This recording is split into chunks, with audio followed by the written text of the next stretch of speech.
Jadi itu pengalaman batin saya gitu ya. Jadi intinya saya punya pemikiran tidak menjadi orang hebat, tapi minimal seorang wartawan itu bisa bertemu dengan orang-orang hebat gitu ya. Berbicara dengan orang-orang hebat. Nah, baik. Pertanyaan berikutnya. Ya, pertanyaan keempat. Pernahkah mendapat ancaman atau merasa terancam? Wah, kalau mendapat ancaman pernah ya, sangat pernah. Kemudian merasa terancam tentunya gitu ya, karena ada pemberitaan yang terkadang karya jurnalistik itu ada pihak yang merasa dirugikan gitu. Pihak yang merasa dirugikan ya biasanya mereka akan bereaksi gitu ya. Tapi mendapat ancaman ini pengalaman yang paling saya rasakan mungkin ya, yang bukan yang terbaru lah ya, tapi yang selalu saya ingat gitu ya. Saya sampai ditelepon, saya katanya akan dibunuh, bahkan sampai menyebut bahwasanya tahu rumah saya di mana, akan menghabisi keluarga saya. Ini sesuatu yang luar biasa menurut saya. Jadi saya kalau dikatakan apakah takut, manusiawi sekali gitu ya, karena kita terancam gitu ya. Tapi bicara takut, insya Allah saya tidak takut. Apa ya, hidup mati kita kan di tangan Tuhan, bukan di tangan orang lain gitu ya. Kalau Dia yang menghabisi hidup kita sehingga hidup kita berakhir, artinya memang seizin Tuhan, kan begitu. Jadi mungkin itu hal yang biasa dalam dunia wartawan.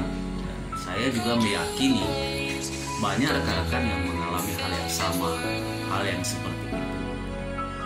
Walaupun yang kita sampaikan kepada publik itu adalah untuk kepentingan publik. Bahkan di sini pemberitaan saya sudah menjalani, walaupun mungkin tidak full kode etik yang saya jalani, tapi saya sudah ada upaya di sana. Yang pertama, saya melihat langsung lokasinya, saya mengumpulkan sumber-sumber, kemudian saya mendapati foto-foto, lalu saya mencoba mengkonfirmasi hal tersebut. Karena saya merasa saya tidak berhasil, saya buatlah nama tanpa menyebutkan nama, bahkan tidak inisial. Menariknya, jam 6 pagi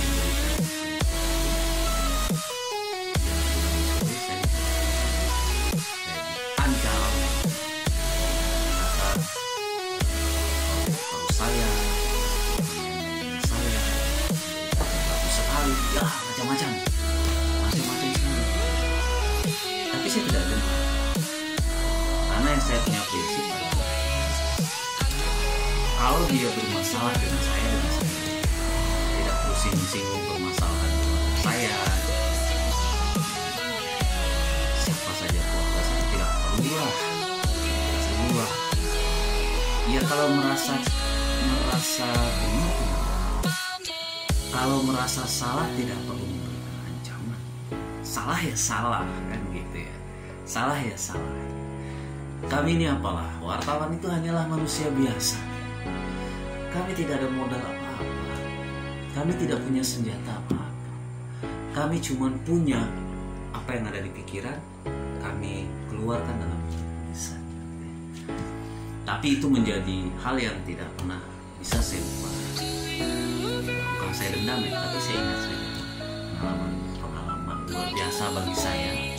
Pengalaman itu juga yang akhirnya saya bisa berbagi cerita dengan rekan-rekan sesama wartawan. Misalnya menjalani profesi selaku wartawan itu tidak mudah, tidak gampang, dan tidak seenak apa yang mungkin dibayangkan oleh rekan-rekan saat akan menjadi wartawan. Hanya manis-manisnya saja, nanti dulu tantangan-tantangannya juga. Baik itu. Kemudian yang kelima, bagaimana menghadapi tudingan negatif terhadap wartawan. Waduh, kalau ini saya lebih bersikap diam saja. Ya saya biarkan saja gitu ya. Menuding negatif seperti apa ya terserah. Bagi saya tidak kenal maka tidak sayang. Mungkin saja mereka tidak tahu seperti apa sih kegiatan jurnalistik itu. Seperti apa sih bekerja berprofesi sebagai wartawan, menulis sebagai orang pers itu seperti apa. Tapi kalau menudingnya negatif,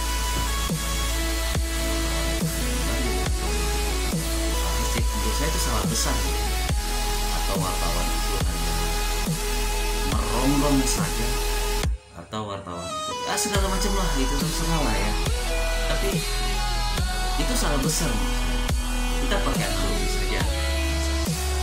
Tidak mungkin semut datang kalau tidak ada gula, dan tidak akan mungkin juga ada lalat, ada apa gitu kalau tidak ada bagus. Jadi ya wajar-wajar saja. Tapi kan itu untuk kepentingan publik. Itu bukan kepentingan dia pribadi. Kalau kepentingan dia pribadi, rasanya wartawan juga mikir ya. Kalau untuk kepentingan publik, ya ada haknya publik di sana. Kalau ada haknya publik, ya apa ya? Ya wajar-wajar saja diberitakan. Tapi tentunya dengan kode etik yang benar gitu. Menjalani kode etik jurnalistik yang benar. Kalau timbul pertanyaan, ada tuh yang tidak menjalankan kode etik yang benar, itu oknum, tidak semua wartawan. Tolong jangan disamakan wartawan itu semuanya rata. Itu tidak, itu hanya oknum. Toh juga kami juga media wartawan itu harus menulis pemberitaan, misalkan kalau di instansi atau institusi tertentu kami harus menyebutkan oknum. Nah, ketika kami menyebutkan oknum, kenapa kalau ada wartawan yang sedikit melenceng hanya menyebutnya langsung wartawan? Itu tidak, kan oknum. Jadi oknum. Baik, selanjutnya ini menarik nih, bikin panas. Tidak apa-apa, kita bawa ketawa. Pertanyaan ke-6, dari mana tudingan itu datang? Oh, banyak. Baik itu dari umum, baik itu dari orang yang tidak dikenal, baik itu mungkin sekitar saya sendiri, bahkan keluarga saya ya. Bahkan keluarga saya mungkin ya. Kalau media itu negatif saja pandangannya, mungkin media itu salah saja gitu. Media itu apa ya, hanya mengganggu pekerjaan orang lain atau mengganggu apalah segala macam, simpulkan sendiri lah ya. Tapi yang jelas tudingan itu datangnya dari mana saja gitu ya. Bagi saya jalan saja. Jadi lebih banyak senyum. Karena kalau membela diri sepertinya apa ya, tidak juga ngaruh gitu ya. Ngapain saya harus membela diri? Karena faktanya mungkin dia memang menemukan kasus yang seperti itu gitu ya. Ya kalau menemukan kasus seperti itu, lantas apakah harus disamakan? Jangan dong.